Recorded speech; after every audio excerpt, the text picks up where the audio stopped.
तेच भोगावं लागेल. केलेलं कर्म ते भोगावंच लागेल. केलेलं कर्म भोगावं लागेलच. लक्षात घ्या ना, लक्षात घ्या. तेच भोगावं लागेल. तसं नाही, तत्सदृश्य नाही, तत्सम नाही. तेच जे आम्ही करू तेच. याच्याकरता आम्ही एक उदाहरण देतो, प्रसिद्ध उदाहरण. अनेक वेळेला मी सांगितलंय, पण मला प्रत्येक वेळेला ते सांगायला तेवढंच आवडतं,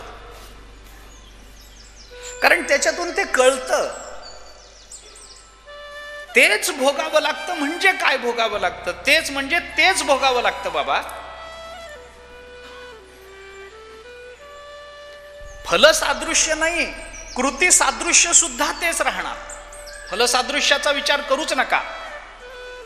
मी कुणाला तरी दुःख दिलं म्हणून मला कोणतं तरी दुःख होईल नाही. तू जे दुःख दिलं तेच दुःख तुला होईल, कारण ते फिरून आपल्याकडे येतं, इकडं तिकडं जात नाही. एका घरामध्ये एक नवरा बायको राहत होते.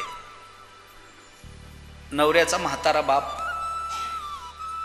मुलं, बरोबर. हे नवरा बायको त्या म्हाताऱ्याला कंटाळले होते. पुष्कळ प्रयत्न केले. म्हाताऱ्याचे औषधं, त्याचं जेवण, त्याचा आजार, किती वेळेला डॉक्टरांकडे न्यायचं, किती वेळ. कंटाळले होते. खरं सांगायचं तर वाट बघत होते. सरळ सांगायचं तर वाट बघत होते. पण प्रारब्ध आहे ते जोपर्यंत संपत नाही तोपर्यंत देहपात होत नाही, देह पडणार नाही. त्याचं प्रारब्ध बळकट होतं. मरता मरेना. काय करावं, कसं करावं? शेवटी एके दिवशी बाहेरून ऑफिसमधून वगैरे आल्यानंतर, काय बाहेर मित्रांशी सल्लामसलत झाली असेल, काही झालं असेल. ऑफिसमधून आल्यानंतर त्या नवऱ्याने बायकोला सांगितलं, एक काम करतो, मलाही कंटाळा आलाय, तुलाही कंटाळा आलाय. त्यांचं सारखं तेच तेच, कुठं बाहेर जाता येत नाही, कुठं फिरता येत नाही, इकडं जाता येत नाही, तिकडं जाता येत नाही, कायम त्याची सेवा करत बसायची. बायको तर म्हणाली, माझं पहिल्यापासून हेच म्हणणं आहे.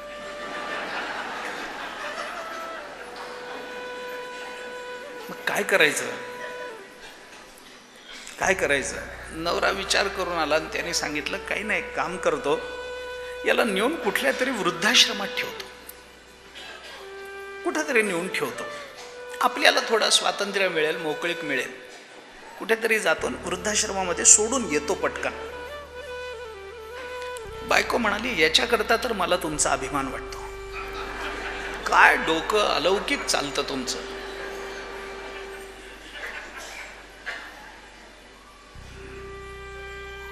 असा नवरा शोधून दिल्याबद्दल मी माझ्या बापाची जन्मोजन्मीची ऋणी आहे. असंच करा. त्याने आपल्या बापाला घेतलं, त्याचे काय 4-2 कपडे, एक बोचकं बांधलं, पिशवीत ठेवलं, गेले.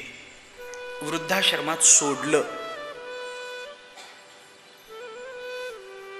म्हातारी माणसं आणि मांजरं किती लांब सोडा.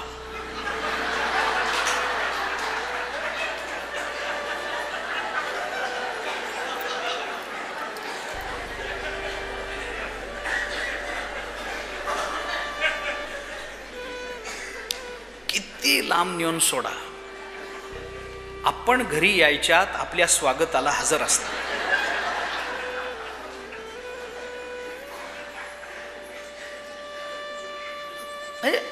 मला अपमान नाही करायचा, मला त्यांच्या स्मरणशक्तीचं कौतुक करायचं. कसंही करा. आमच्याकडे एका माणसाने मांजर पाळलं होतं. ते म्हातारं झालं. तो माणूस कंटाळला, एका पोत्यामध्ये बांधलं आणि लांब अरण्यात गेला आणि रस्ताच चुकला. माणूस सायकलला बांधलं, ते लांब गेला, येताना रस्ताच चुकला. शेवटी मांजराच्या मागे परत आला तेव्हा घर सापडलं. असं होतं. शेवटी माणूस आहे नाव, काय झालं तर.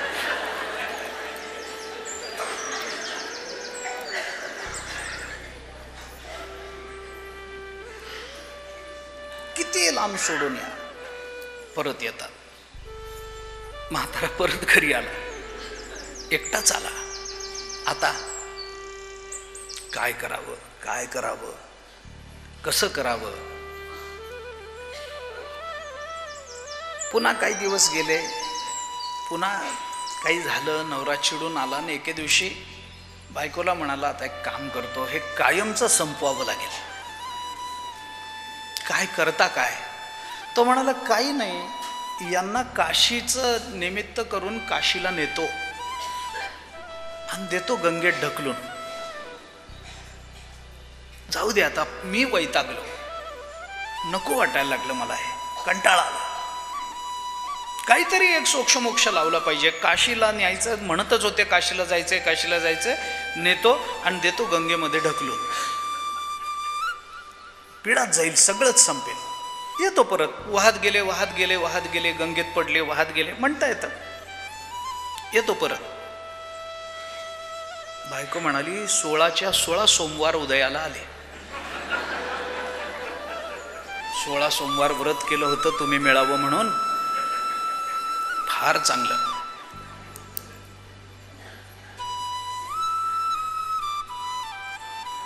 एके दिवशी ऑफिसमधून आला, बापाला म्हणाला, बाबा काशीला जायचं, काशीला जायचं म्हणत होता ना, रिझर्वेशन करून आणलंय, चला काशीला जाऊ.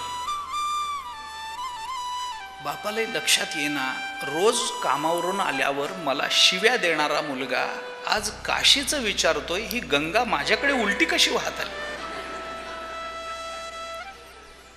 बापाच्या लक्षात आलं. तो म्हणाला, काय काशीला नेऊन देईल सोडून, ठीक आहे ना, नाहीतरी यांच्यामध्ये राहून रोज अपमानाचं जीवन जगण्यापेक्षा काशीला जाऊन राहतो.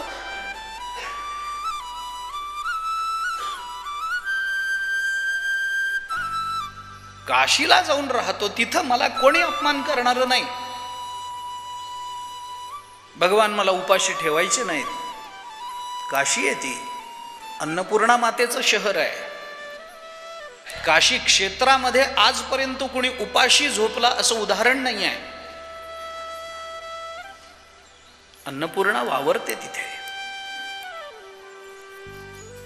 जाईन, राहीन, घाटावर राहीन, मरीन एखाद्या दिवशी. काशीत देह पडला, ठीक आहे, मोक्ष मिळेल. इथं अपमानित जीवन जगण्यापेक्षा तिथं जाऊन कसा तरी भगवंताच्या भरोशावर राहीन, कसा तरी जगीन, काहीतरी होईल माझं.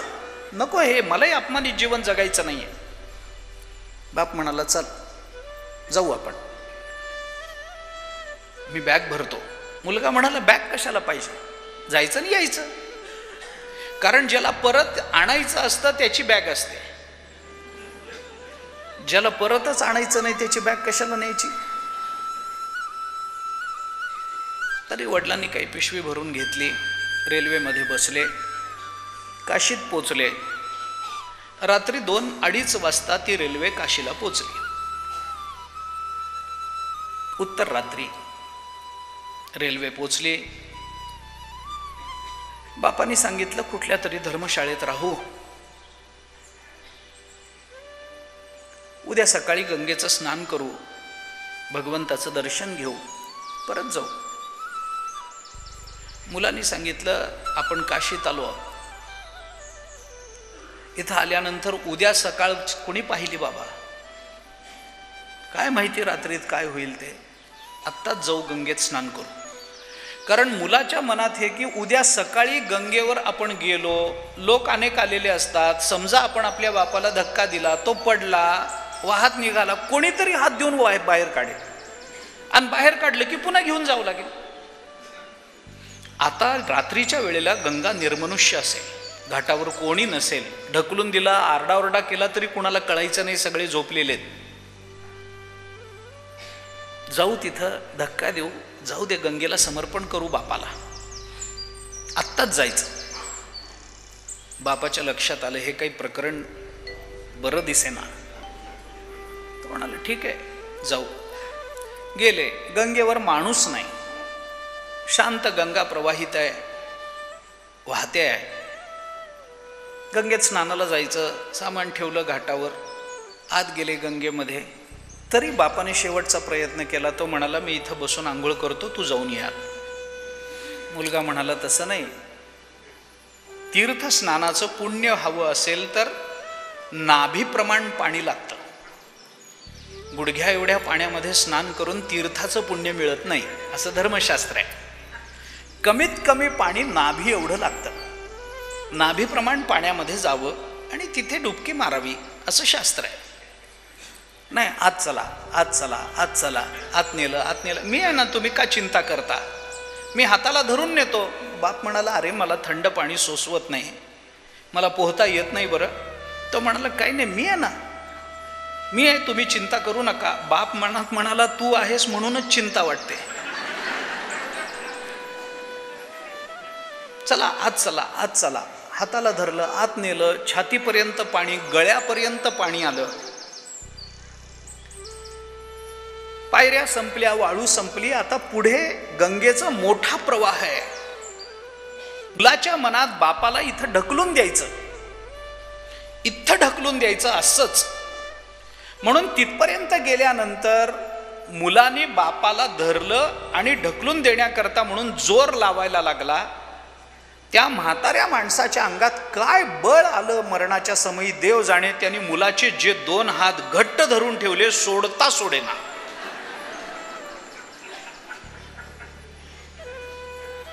मुलगा ढकलायला लागला आणि बाप मुलाला खेचायला लागला. शेवटी मुलांनी सांगितलं, बाबा सोडा, आम्हाला तुमचा कंटाळ आलाय म्हणून तुम्हाला ढकलून देण्याकरता मी काशीला आणलाय. मला तुम्हाला परत न्यायचं नाही, तुम्हाला ढकलून द्यायचं गंगेमध्ये. आम्हाला नको आहात तुम्ही, कंटाळलो आम्ही, वैतागलो तुम्हाला, म्हणून मी तुम्हाला इथे आणलंय. बाप म्हणाला, मला ढकलून द्यायचंय गंगेमध्ये. हो. बाप म्हणाला, ढकलून दे, माझं काही म्हणणं नाही. मग सोडा हात. बाप म्हणाला, ढकल, पण माझी शेवटची इच्छा एक पूर्ण कर. मुलगा म्हणाला, आता काय? बापाने सांगितलं, मला ढकलायचंय ना, खुशाल ढकल. तुझ्याकडे राहून तुझ्या बायकोचे टोमणे ऐकत, तुमच्या शिव्या ऐकत अपमानित जीवन जगण्यात मलाही स्वारस्य राहिलेलं नाही. मी जर गंगेत पडून मरणार असेल तर मला आनंदच आहे, मी मरतो, मरायला सुद्धा माझी ना नाही आहे, पण शेवटची एक इच्छा माझी तेवढी पूर्ण कर. मुलाने विचारलं, काय काय इच्छा राहिली आता तुमची? विश्वेश्वराचं दर्शन घेऊन मरायचंय का? नाही नाही. मग काही द्यायचंय, काही बोलायचंय, कुणाला काही निरोप द्यायचाय? काही नाही. मग काय इच्छा आहे तुमची? बापाने सांगितलं, काही नाही, तू मला आनंदानं ढकलून दे, मी आनंदानं मरायला तयार आहे. फक्त एकच इच्छा म्हणून शेवटची सांगतो तुला, मला इथं ढकलू नको, थोडं वर नेऊन ढकल, इथं ढकलू नको. मुलाने विचारलं, काय फरक पडतो? वर जरी मी तुम्हाला गंगेत ढकलून दिलं तर वाहत तुम्ही याच दिशेनं पुढे जाऊन मरणार आहात, आणि इथं ढकललं तरी याच दिशेनं पुढे जाणार आहात. मग वरच्या बाजूला नेऊन ढकल, खालच्या बाजूला नेऊन ढकल, कशाला? इथंच ढकलतो ना. बाप म्हणाला, बाबा मी तुझ्या पाया पडतो, पण माझी इच्छा एवढी पूर्ण कर, मला इथं ढकलू नको. मुलाने विचारलं, कशा करता इथं ढकलू नको? कारण बापाने सांगितलं, कारण मी माझ्या बापाला इथंच ढकललं होतं म्हणून. याला म्हणतात केले कर्म झाले तेची